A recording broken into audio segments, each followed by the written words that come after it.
خداوند یسوع کے عظیم اور جلالی نام میں سب کو سلام۔ آج ہم ڈسکس کرنے والے ہیں، جاننے والے ہیں کہ جھوٹے نبی جھوٹے رسول کون ہیں۔ کنکلوژن سے آپ پریشان نہ ہوئیے گا، بہت خطرناک بات ہے اور شیطان کے بارے میں دیکھیں گے کہ اس نے کس طرح سے کیا کیا کچھ کیا ہوا ہے۔ اس بات کو شروع کرنے سے پہلے ہم ذرا دیکھیں گے کہ باغ عدن میں ہوا کیا تھا۔ تو اس کے لیے ہم پیدائش کی کتاب اور اس کا 3 باب اور اس کی پہلی 5 آیات دیکھتے ہیں، وہاں پہ کیا لکھا ہوا ہے۔ پیدائش اور اس کا 3 باب اور اس کی پہلی 5 آیات لکھا ہے، اور سانپ کل دشتی جانوروں سے جن کو خدا نے بنایا تھا چالاک تھا۔ سانپ کے بارے میں بتا دیا گیا وہ چالاک تھا۔ اور اس نے عورت سے کہا، کیا واقعی خدا نے کہا ہے کہ باغ کے کسی درخت کا پھل تم نہ کھانا؟ یہاں پہ سمجھنے کی ضرورت ہے کہ سانپ جو ہے وہی پرانا سانپ جو ابلیس کہلاتا ہے، وہ کیا کہہ رہا ہے، کس انداز سے پوچھ رہا ہے۔ اور یہاں پہ سوچنے کی بات یہ ہے کہ کیا سانپ کو نہیں پتا تھا کہ وہ سارے پھل کھاتے ہیں؟ سانپ کو سب کچھ پتا تھا، خدا نے کیا آرڈر دیا ہوا ہے اس کو پتا تھا۔ سانپ کو پتا تھا کہ کس چیز سے ان کو منع کیا گیا ہے، لیکن اس کا پوچھنے کا انداز دیکھیں کہ وہ کیسے ٹیکنیکلی جو ہے ایک ایسے طریقے سے پوچھ رہا ہے جیسے اگلا بندہ بالکل اس کو فیل ہو کہ وہ بالکل انجان ہے، اس کو فیل ہو کہ پوچھنے والا بالکل انجان ہے۔ تو وہ کہتا کیا ہے، کیا واقعی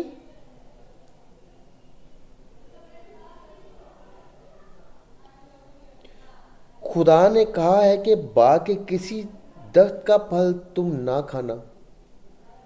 اب یہاں پہ اگر وہ سیدھا صاف کہتا کہ یہ درخت جو ہے جس کا پھل کھانے سے خدا نے تم کو منع کیا ہے، اس کو تم کھاؤ، اس سے تمہاری آنکھیں کھل جائیں گی، تم خدا جیسے ہو جاؤ گے، تو وہ عورت نہیں مانتی، اس کی بات نہ مانتی، وہ سیدھا کہتی کہ نہیں، ہمیں خدا نے منع کیا ہے، ہم اس کو نہیں کھا سکتے۔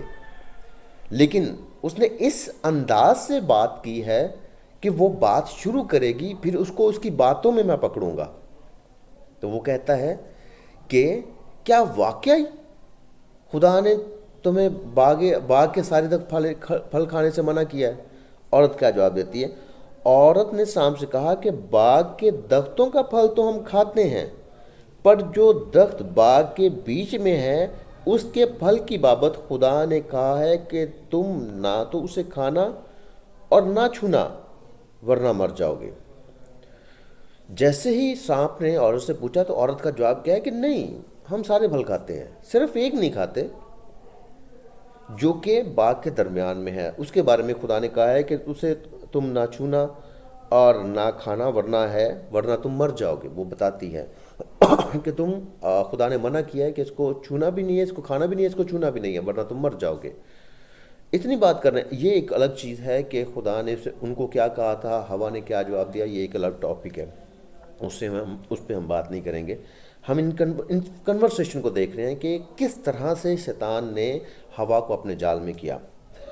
تو آگے لکھا ہے، جیسے ہی عورت نے یہ کہا، جیسے ہی ہوا نے کہا کہ باغ کے سب درختوں کا پھل ہم کھاتے ہیں، صرف ایک ہے جس کے بارے میں خدا نے کہا ہے کہ اسے نہ کھانا نہ چھونا ورنہ مر جاؤ گے۔ اس نے کہا ہے ورنہ مر جاؤ گے، جیسے ہی تم کھاؤ گے، خدا نے کیا کہا ہے کہ جیسے ہی تم اس کو کھاؤ گے تم مر جاؤ گے۔ لکھا ہے آگے شیطان کا جواب، 4 آیت، تب سانپ نے عورت سے کہا تم ہرگز نہ مرو گے۔ یہاں پہ 2 اپوزٹ چیزیں ہیں۔ خدا کہہ رہا ہے کہ تم اس درخت کا پھل کھاؤ گے تو مر جاؤ گے، شیطان کہہ رہا ہے کہ تم ہرگز نہ مرو گے۔ اب یہاں پہ سوال کیا ہے؟ جھوٹ کس نے بولا؟ اور سب سے پہلا جھوٹ کس نے بولا؟ خدا نے کہا تم اس پھل کو کھاؤ گے مر جاؤ گے۔ شیطان کہتا ہے تم ہرگز نہ مرو گے۔ اور خدا نے جو بات کہی تھی وہ بالکل صحیح تھی۔ وہ روحانی طور پہ مر گئے۔ پہلے تو ان کو پتہ بھی نہیں تھا کہ ہم نے کپڑے نہیں پہنے ہوئے، ہم ننگے ہیں، ان کو پتہ بھی نہیں تھا۔ اٹس مین کہ ان کی سوچ بالکل پاک تھی، اور خدا نے ان کو صحیح کہا تھا کہ تم مر جاؤ گے، اگر تم اس کو کھاؤ گے تم روحانی طور پہ مر جاؤ گے۔ شیطان کہتا ہے تم ہرگز نہ مرو گے۔ اب جو اس نے کہا نا ہرگز نہ مرو گے، اس کا مطلب اس نے پہلا جھوٹ بولا۔ دنیا کے اندر جو پہلا جھوٹ بولا وہ اس سانپ نے بولا، پرانا سانپ، وہ ابلیس کہلاتا، اس نے جھوٹ بولا اور انسان سے جھوٹ بولا اور کہا کہ تم ہرگز نہ مرو گے۔ حالانکہ انسان فزیکلی بھی مرتا ہے اور اس نافرمانی کے بعد وہ روحانی طور پر بھی مر گیا۔ تو اب پہلا تو اس نے کہا تم ہرگز نہ مرو گے۔ اس کے بعد مزید آگے بتاتا ہے، آگے کہتا ہے تم ہرگز نہ مرو گے، بلکہ اگلی بات کو غور کیجیے گا کہ اگلی بات میں اس نے کہا کیا ہے، شیطان نے اگلی بات میں کہا کیا ہے۔ کہتا یہ ہے تب سانپ نے عورت سے کہا تم ہرگز نہ مرو گے، بلکہ خدا جانتا ہے کہ جس دن تم اسے کھاؤ گے تمہاری آنکھیں کھل جائیں گی۔ آگے سے وہ کہہ رہا ہے کہ بلکہ خدا جانتا ہے کہ جس دن تم یہ پھل کھاؤ گے تمہاری آنکھیں کھل جائیں گی، تو اس وجہ سے خدا نے تم کو اس کھانے سے منع کیا ہے کہ تمہاری آنکھیں نہ کھلیں۔ آپ اس بات کو سمجھ رہے ہیں کہ یہ کیا ہو رہا ہے؟ مطلب وہ خدا کے اوپر اس ورڈ کو کیا کہیں گے کہ وہ خدا کے اوپر کیا کر رہا ہے؟ پہلی بات تو اس نے خدا کی کہی ہوئی بات کو جھوٹ کہہ دیا۔ دوسری بات، وہ خدا پہ ایک بہتان لگا رہا ہے، خدا پہ ایک الزام لگا رہا ہے کہ بلکہ خدا جانتا ہے کہ جس دن تم اسے کھاؤ گے تمہاری آنکھیں کھل جائیں گی۔ حالانکہ روحانی طور پہ ان کی آنکھیں بند ہو گئی، ہاں دنیاوی طور پہ کھل گئی، انہیں دنیا نظر آنے لگ پڑی، لیکن روحانی طور پہ جس کے لیے خدا نے ان کو بنایا تھا وہ معاملہ خراب ہو گیا، خدا کے ساتھ ان کی جدائی ہوگی۔ لکھا ہے بلکہ خدا جانتا ہے کہ جس دن تم اسے کھاؤ گے تمہاری آنکھیں کھل جائیں گی اور تم خدا کی مانند نیک و بد کے جاننے والے بن جاؤ گے۔ کس کی مانند؟ خدا کی مانند تم نیک و بد کے جاننے والے بن جاؤ گے۔ خدا کی مانند بننا کون چاہتا تھا؟ خدا کی مانند بننا کون چاہتا تھا؟ یسایا کی کتاب، اس کو دیکھ لیتے ہیں کون بننا چاہتا ہے، اور وہ یہ بات کس طریقے سے گھما کے وہ انسان سے وہی کام کروا رہا ہے جو وہ خود کر کے آیا تھا پیچھے۔ یسایا کی کتاب اور اس کا آئی تھنک 13واں باب، جی یسایا 14واں باب اور اس کی آیت نمبر 12 سے پڑھنے لگا ہوں۔ اے صبح کے روشن ستارے، تو کیوں کر آسمان سے گر پڑا؟ اے قوموں کو پس کرنے والے، تو کیوں کر زمین پر پٹکا گیا؟ سوالی انداز میں یہ ابلیس کے بارے میں بات ہو رہی ہے، صبح کا روشن ستارہ وہی تھا۔ تو کیوں کر آسمان سے گر پڑا؟ اے قوموں کو پس کرنے والے، تو کیوں کر زمین پر پٹکا گیا؟ تو اپنے دل میں کہتا تھا میں آسمان پر چڑھ جاؤں گا، میں اپنے تخت کو خدا کے ستاروں سے بھی اونچا کروں گا، میں شمال کی اطراف میں جماعت کے پہاڑ پر بیٹھوں گا۔ یہ شمال کی اطراف بڑی امپورٹنٹ بات ہے یہاں پہ، یہ کسی اور لیکچر میں آپ کو سمجھاؤں گا۔ یہ اس کا تعلق بابلزم سے ہے، بابل سے ہے۔ تو اگر آپ یرمیہ کی پیشن گوئیاں پڑھیں گے یا یسایہ میں رہبام اور یربام کے وقت میں جب اسور نے اسیر کیا تب بھی شمال کی بات ہوئی تھی۔ تو یہ معاملہ جو ہے کہاں سے چلا، یہ ایکچولی میں بابل کی طرف اشارہ ہے۔ یہ میں شمال کی اطراف میں جماعت کے پہاڑ پر بیٹھوں گا، میں بادلوں سے بھی اوپر چڑھ جاؤں گا، میں خدا تعالیٰ کی مانند ہوں گا۔ اے صبح کے روشن ستارے، تو یہ چاہتا تھا، مطلب ابلیس کے بارے میں خدا یسایہ نبی کے ذریعے سے کہہ رہا ہے کہ تو خدا کی مانند بننا چاہتا تھا، اور اب دوبارہ مطلب وہ بننا چاہتا تھا اور خدا نے اسے وہاں سے آسمان سے نیچے گرایا۔ ایکچولی میں گرانے کا مطلب کیا ہے کہ اس کی وہ پوسٹ جو تھی وہ اس سے لے لی گئی، اس کے پاس جو جگہ تھی یا اس کے پاس جو رینک تھا وہ اس سے لے لیا گیا، اور اس کی کوئی قدر نہ رہی خدا کے نزدیک، اور اسے زمین پہ گرا دیا۔ اور جتنے فرشتوں کو اس نے ساتھ لیا تھا نا، ساتھ ملایا تھا اپنے، بہت سارے فرشتے اس کے ساتھ مل گئے، تو مکاشفہ یہ کہتا ہے کہ اس کی دم نے تہائی فرشتوں کو زمین پر کھینچ لیا، تو وہ بھی اس کے ساتھ جو ہے زمین پر گرائے گئے۔ تو اب بات میں یہ کر رہا ہوں کہ لکھا ہے ابلیس کے بارے میں، صبح کے روشن ستارے کے بارے میں 14ویں باب کی آخری آیت میں خدا تعالیٰ کی مانند ہوں گا جو صبح کا روشن ستارہ تھا۔ میں تھا والے کی بات کر رہا ہوں، ابلیس کی، کہ وہ چاہتا تھا کہ میں خدا کی مانند ہوں گا۔ تو یہاں پہ وہ کیا کہہ رہا ہے کہ جب تم اس پھل کو کھاؤ گے تو تمہاری آنکھیں کھل جائیں گی اور تم خدا کی مانند نیک و بد کی پہچان کرنے والے بن جاؤ گے۔ خدا کی مانند مطلب وہ کہہ رہا ہے کہ تم خدا جیسے ہو جاؤ گے، تم خدا کی مانند بن جاؤ گے۔ اور یہ باتیں سن کے ہوا جو ہے وہ گمراہ ہو گئی، وہ گمراہ ہو گئی، اور مطلب اس نے ایسے طریقے سے بات کی تھی کہ پھر میں وہی بات کر رہا ہوں کہ اگر وہ سیدھا کہتا نا کہ اس درخت کا پھل کھا لو تو وہ نہ کھاتے۔ اس نے گھما گھمو کے پھر ان کو اس پوائنٹ پہ لے کے آیا، اور پھر وہ ان سے غلطی کروائی اور وہ نافرمانی ہو گئی۔ یوسایا کی کتاب 43 باب 21ویں آیت میں لکھا ہے کہ میں نے ان لوگوں کو اپنے لیے بنایا تاکہ وہ میری حمد کرے۔ انسان کو حمد کے لیے بنایا گیا، لیکن وہ نافرمانی کر دی۔ نافرمانی کا مطلب دیکھو کہ جس کی تعریف کی جاتی ہے نا اس کی نافرمانی نہیں کی جاتی، جس کی تعریف کی جاتی ہے اس کی نافرمانی کیسے کی جائے؟ ایک ہم اس کی تعریف کریں اوپر سے اس کی نافرمانی کریں، مطلب دونوں الگ الگ چیزیں ہیں۔ تو اس نے اس انسان کو جس نے خدا کی تعریف کرنی تھی، اس نے اس کو اس کے ٹریک سے ہٹا دیا۔ اس کا مقصد جو تھا، مقصد اس کا تھا اور کہ جو مخلوق انسان نے بنائی ہے، خدا نے بنائی ہے، جو انسان خدا نے بنایا ہے، اس کو بھی میں خدا کا دشمن بنا دوں، خدا کا کہ خدا کے اگینسٹ اس کو کر دوں، خدا کے خلاف اس کو میں کر دوں۔ تو وہ اپنے مقصد میں کامیاب ہوا، اور وہاں پہ اگر آپ پچھلی آیات میں دیکھیں تو آدم کو جب بنایا گیا تو اس کو ساری چیزوں پہ اختیار دے دیا گیا، اور لیکن جب ہم غلطی کر لی ہے اور آدم کو جب سزا ملی ہے تو لکھا ہے زمین تیرے سبب سے لعنتی ہوئی۔ وہ زمین جس کے اوپر آدم کا اختیار تھا وہ لعنتی ہو گئی، اور لکھا ہے کہ تو پڑھ لیتے ہیں 3 باب کی آیت نمبر ہے 15۔ اور آدم سے اس نے کہا چونکہ تو نے اپنی بیوی کی بات مانی اور اس درخت کا پھل کھایا جس کی بابت میں نے تجھے حکم دیا تھا کہ اسے نہ کھانا، اس لیے زمین تیرے سبب سے لعنتی ہوئی، مشقت کے ساتھ تو اپنی عمر بھر اس کی پیداوار کھائے گا۔ مشقت کے ساتھ تو اپنی عمر بھر اس کی پیداوار کھائے گا، زمین کی پیداوار تو مشقت کے ساتھ کھائے گا۔ جبکہ اس سزا سے پہلے، اس نافرمانی سے پہلے آدم کرتا کیا تھا؟ باغبانی کرتا تھا۔ باغبانی کرنا کیا ہے؟ پانی دینا ہے۔ کوئی اونٹ کٹا رہے ہیں تو ان کو اکھاڑنا ہے، یہ مشقت کا کام نہیں ہے۔ اور اس کو ہر چیز پہ اختیار تھا، ہر چیز پہ اختیار تھا۔ آیت آپ دیکھیں پہلے باب کی 25ویں آیت 26ویں آیت۔ پھر خدا نے کہا ہم انسان کو اپنی صورت پر اپنی شبیہ کی مانند بنائیں، اور وہ سمندر کی مچھلیوں، آسمان کے پرندوں، چپائیوں اور تمام زمین اور سب جانداروں پر جو زمین پر رینگتے ہیں اختیار رکھے۔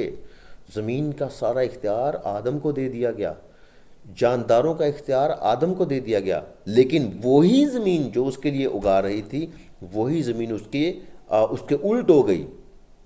جس زمین سے وہ سکون کے ساتھ کھا رہا تھا، وہی زمین کہتی ہے کے بارے میں کہا کہ تو مشقت کے ساتھ اس کی روٹی کھائے گا۔ اٹس مین نافرمانی پہ یہ جو اختیار اس کو دیا گیا وہ اس سے چھن گیا۔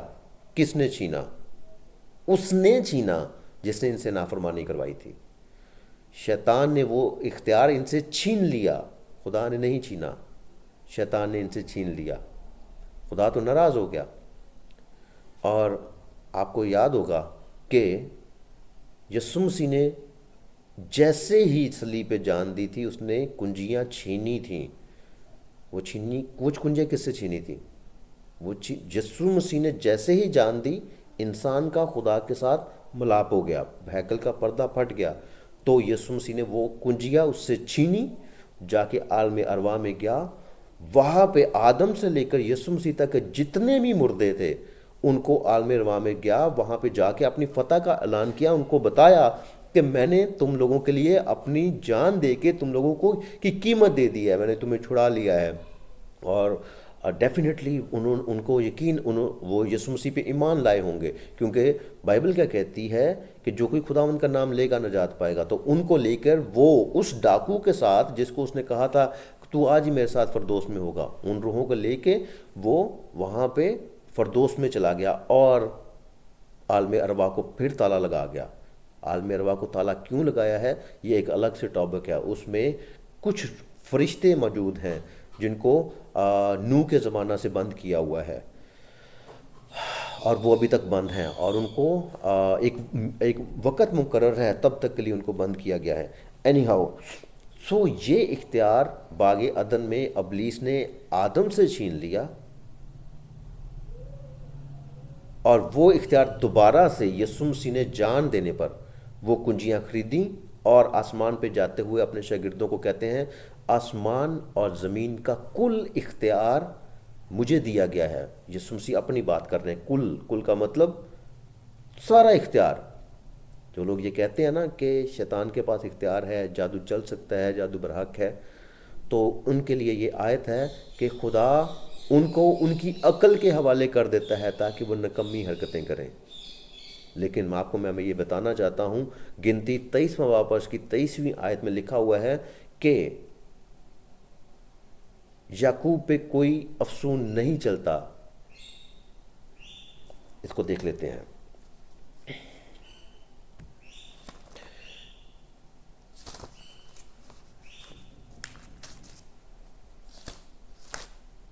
گنتی اس کا 23واں باب اور اس کی 23ویں آیت،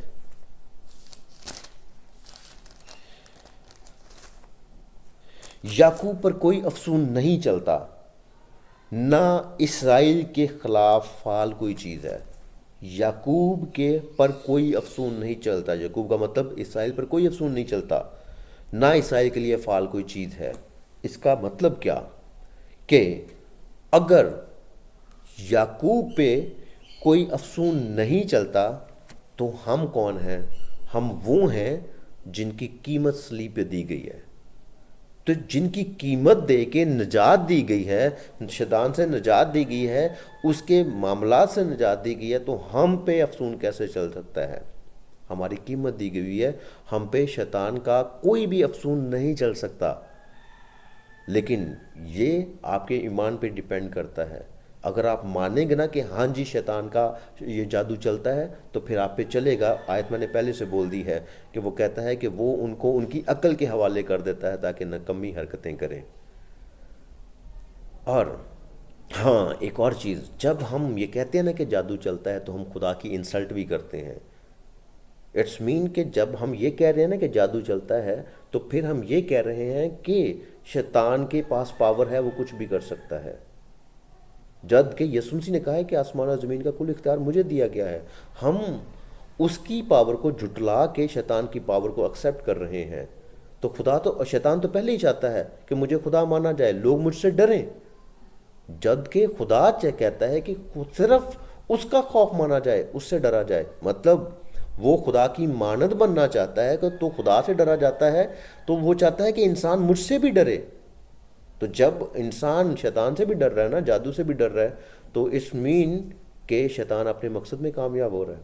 اور جب وہ اپنے مقصد میں کامیاب ہو رہا ہے تو ہم دوسری سائڈ پہ خدا کی انسلٹ کر رہے ہیں، جو کہ نہیں چاہتا کہ اس کے علاوہ کسی اور کو خدا مانا جائے۔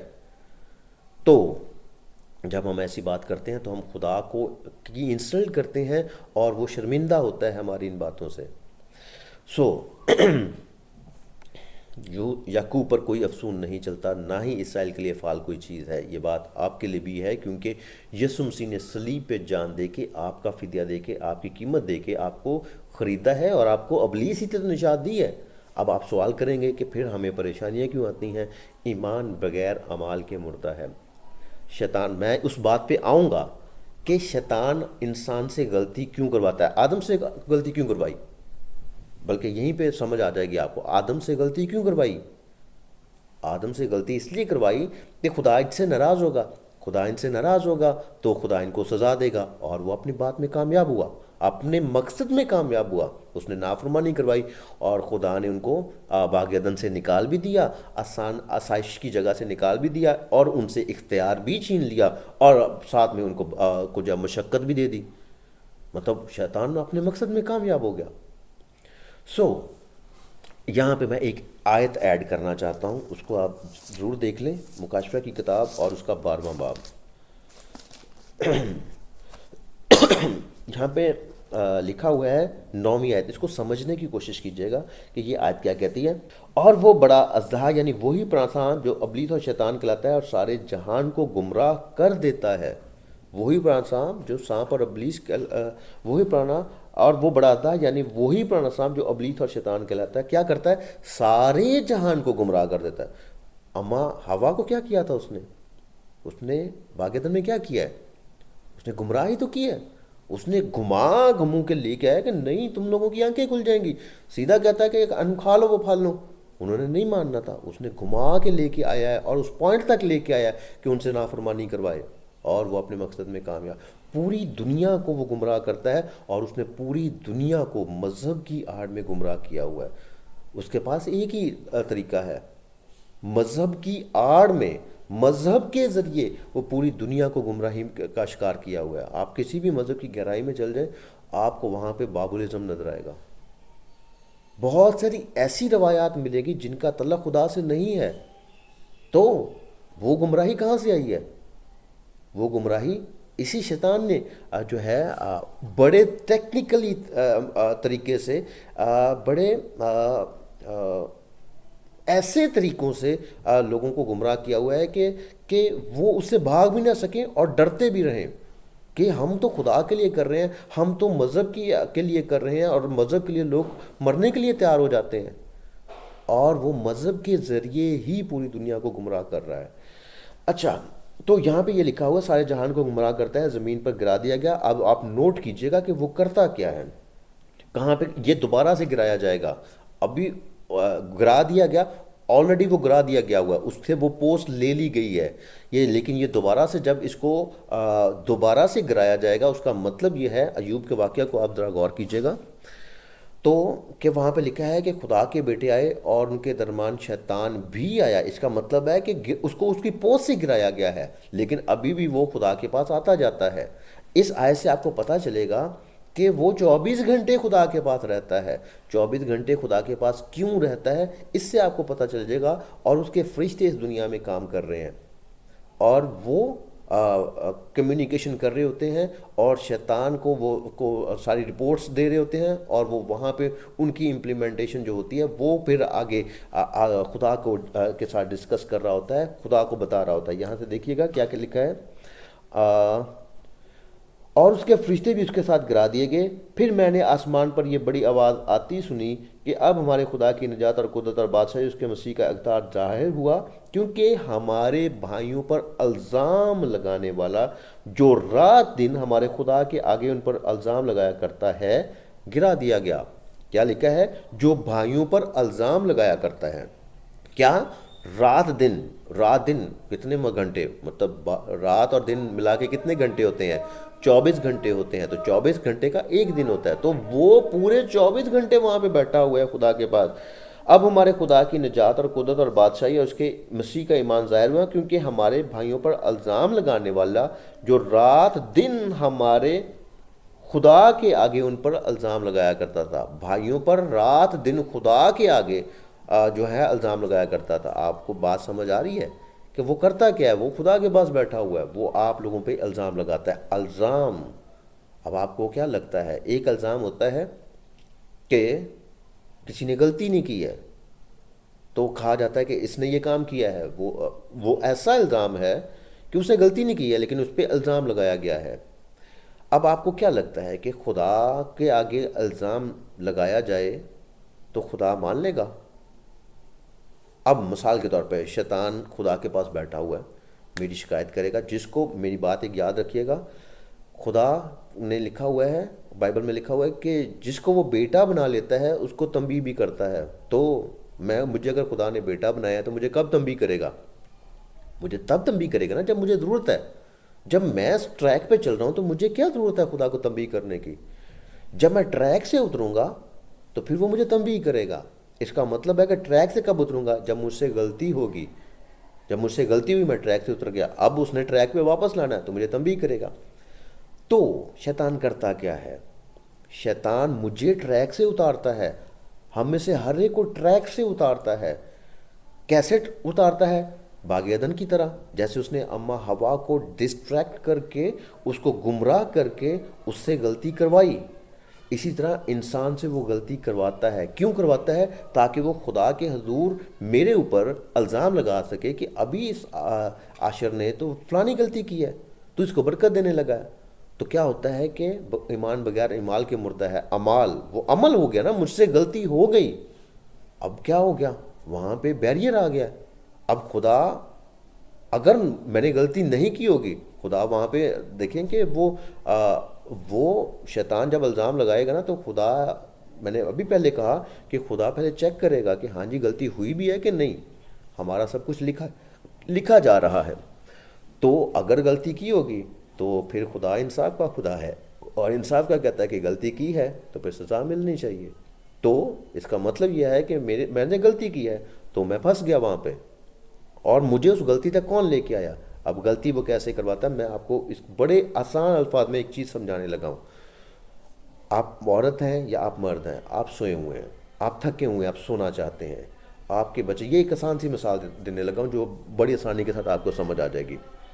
آپ کے گھر میں بچے ہیں اور آپ ریسٹ کرنا چاہ رہے ہیں، آپ سو جائیں گے. بچے کیا کریں گے؟ بچے شور کریں گے، آپ ڈسٹرب ہوں گے. آپ جب ڈسٹرب ہوں گے آپ ایک دفعہ ان کو روکیں گے، آپ پھر سو جائیں گے. پھر بچوں نے شور کرنا شروع کر دیا، آپ کا ٹیمپر ہائی ہوا، آپ میں پھر اٹھے، آپ نے اس کو ڈانٹا، پھر سو گئے. پھر جو ہے بچوں نے شور کیا، پھر آپ نے ڈانٹا، پھر آپ سو گئے.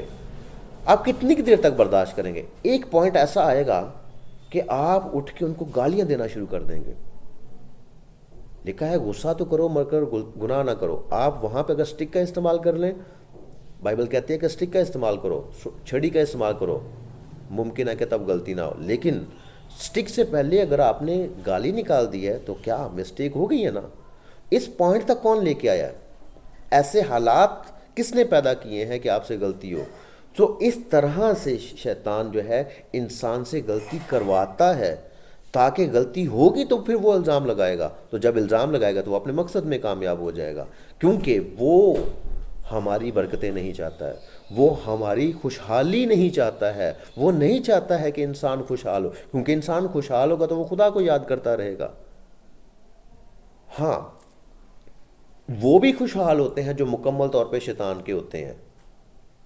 تو وہ انسان کو ڈسٹرب کرنا چاہتا ہے اس وقت ہے جب تک کہ انسان اس کو قبول نہ کر لے. لیکن بائبل میں کیا، شیطان کا مقابلہ کرو تو وہ تم سے بھاگ جائے گا.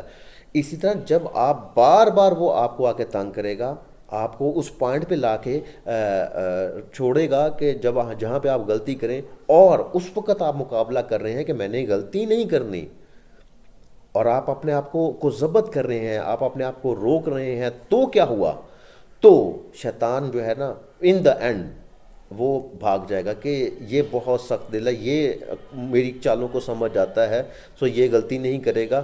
سو پھر وہ آپ کو چھوڑ کے نا تو بھاگ جاتا ہے. تو اس طرح سے ہم جو ہے شیطان کا مقابلہ کر سکتے ہیں. تو شیطان جو ہے وہ آپ کو غلطی کے پوائنٹ پہ لے کے آتا ہے تاکہ آپ غلطی کریں، پھر وہ آپ کے خلاف الزام لگائے، اور جب الزام لگے گا تو پھر آپ کی برکتیں بھی رکتی ہیں، اور پھر آپ کو بلکہ سزا بھی مل جاتی ہے. اور جب وہ سزا پوری ہوتی ہے پھر دوبارہ وہ برکت آپ کو ملنے والی ہوتی ہے، تو پھر آپ سے وہ ایک اور غلطی کروا لیتا ہے. اس طرح سے آپ کی دعائیں رکی رہتی ہیں، اور مطلب آپ کی دعائیں بھی رکی رہتی ہیں اور آپ کی برکتیں بھی رکی رہتی ہیں. لیکن میں آپ کو یہ بتانا چاہتا ہوں کہ آپ شیطان کا مقابلہ کر سکتے ہیں، اور بہت ایزی ہے کہ آپ اس کی گمراہی کا شکار نہ ہو. کچھ بھی ہو جائے، بائبل کے دائرے سے باہر نہ جائیں، خدا کے حکموں سے جو اس نے کہا ہوا ہے ان سے باہر نہ نکلیں، تو پھر یہ ہے کہ ان دا اینڈ شیطان بھاگ جائے گا۔ اچھا جی، یہ ساری چیزیں میں آپ کو بتا کیوں رہا ہوں؟ اعمال کی کتاب اور اس کا 20واں باب اور اس کی 29ویں آیت پہ آئیں گے۔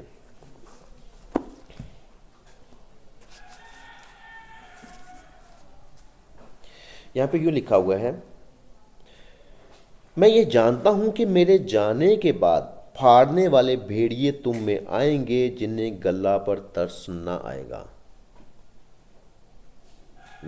یہ اعمال کی کتاب میں پالوس یہ بات کہہ رہا ہے کہ میرے جانے کے بعد پھاڑنے والے بھیڑیے تم میں آئیں گے جنہیں گلہ پر کچھ ترس نہ آئے گا۔ ان کے بارے میں یسوع مسیح نے کیا کہا ہے اس کو دیکھ لیتے ہیں۔ متی رسول کی انجیل 7واں باب اور اس کی 15ویں آیت۔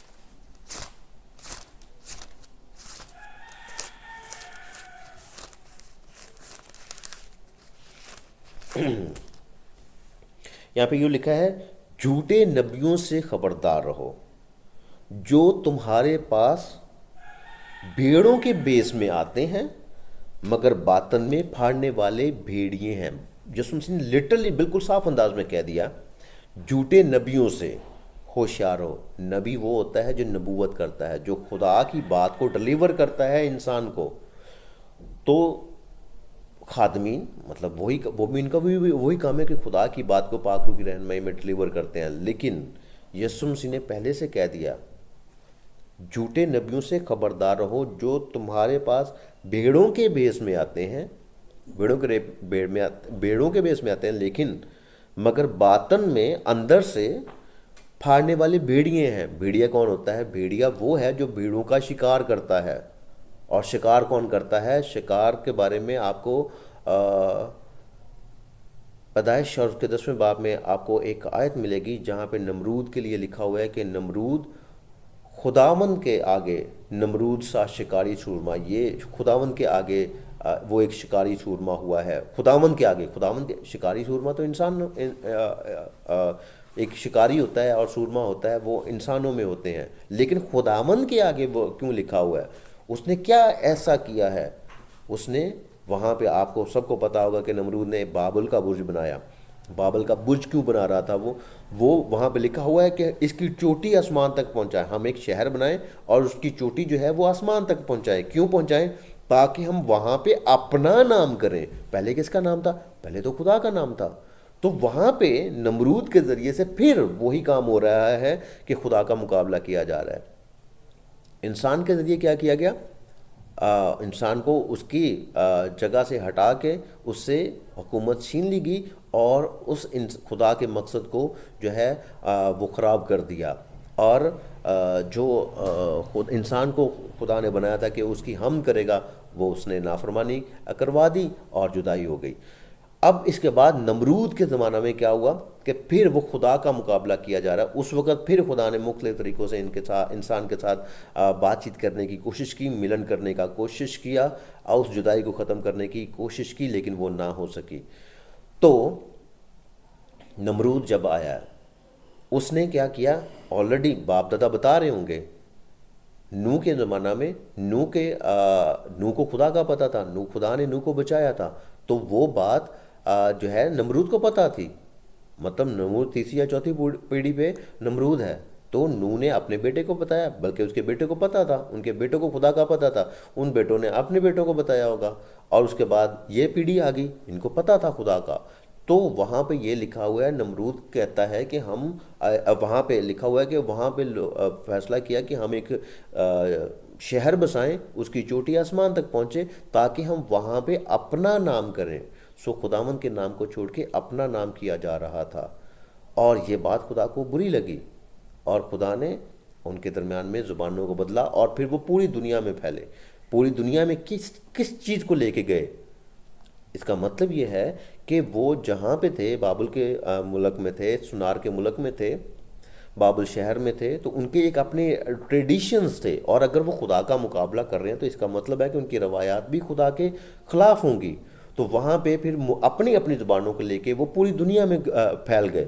تو پوری دنیا میں کیا گیا؟ پھر خدا تو نہیں گیا، پوری دنیا میں ٹریڈیشنز گئے ہیں، اور پھر وہ پوری دنیا میں پھیلے، اور پوری دنیا میں آپ کو بابلی نظام ملے گا، ہر مذہب میں بابلی نظام ملے گا۔ جب آپ اس کی گہرائی میں جا کے اس کو ریسرچ کریں گے تو آپ کو پتہ چلے گا کہ یہ بابلی نظام ہی ہے، بس مین بندوں کے نام چینج ہیں۔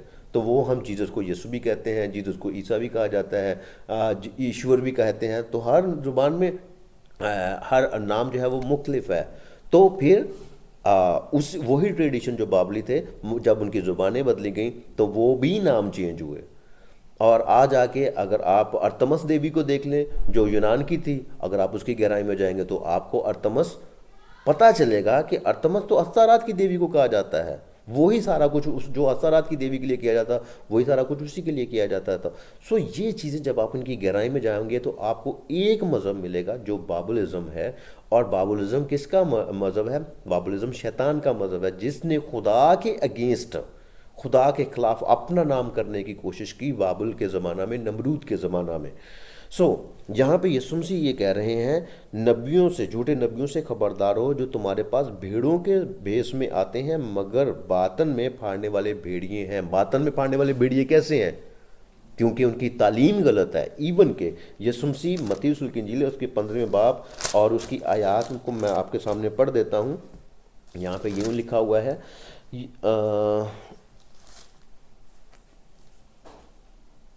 مرکز کو سے 7ویں باب کو پڑھتے ہیں، وہ آپ کو اس کو سمجھنا زیادہ آسان ہو جائے گا۔ یہ 15ویں باب میں بھی یہ باتیں لکھی ہوئی ہیں، 7واں باب اور اس کی آیت نمبر ہم پڑھتے ہیں 6 سے۔ اس نے ان سے کہا، یسوع نے تم ریاکاروں کے حق میں کیا خوب نبوت کی کہ جیسا کہ لکھا ہے کہ یہ لوگ ہونٹوں سے تو میری تعظیم کرتے ہیں مگر ان کے دل مجھ سے دور ہیں، اور یہ بے فائدہ میری پرستش کرتے ہیں کیونکہ انسانی احکام کی تعلیم دیتے ہیں۔ بات کن کی ہو رہی ہے؟ فقیہوں اور فریسیوں کی، مذہب کے ٹھیکیداروں کی بات ہو رہی ہے۔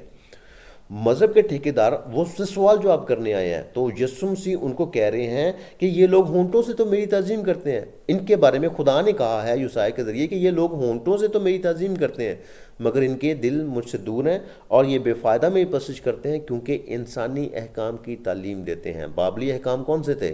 نمرودی احکام، نمرود کے بنائے ہوئے، اور نمرود کو لیڈ کون کر رہا تھا؟ ابلیس لیڈ کر رہا تھا۔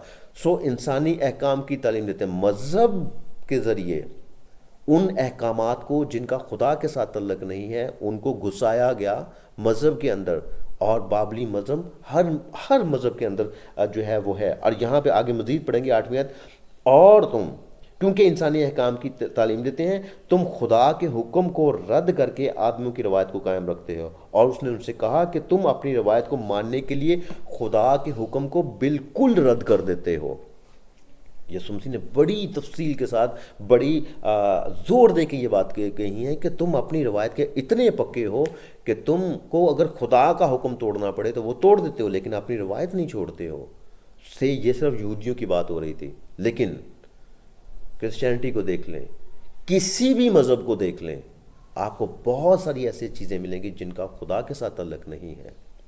تو یہاں پہ یسوع مسیح نے 7ویں باب میں کیا کہا کہ جھوٹے نبیوں سے ہوشیار رہو جو تمہارے پاس بھیڑوں کے روپ میں ہیں مگر باطن میں پھاڑنے والے بھیڑیے ہیں۔ اور ایک جگہ پہ لکھا ہوا ہے ان کے پھلوں سے تم ان کو پہچان لو گے۔ ان کی پھلوں کا مطلب کیا؟ ان کی تعلیم سے، ان کی رزلٹ سے تم ان کو پہچان لو گے۔ اگر شفا ملتی ہے تو یسوع کے نام سے ملتی ہے، اس میں میرا کوئی کردار نہیں ہے، اس میں میرا کوئی کردار نہیں ہے، اس میں بندے کے عمل جس نے دعا کے لیے کہا ہے، پلس اس کے ایمان کا مین معاملہ ہے کہ اس کا ایمان یسوع مسیح پہ کتنا مضبوط ہے، اور میرے دعا کرنے سے اس کو شفا ملتی ہے۔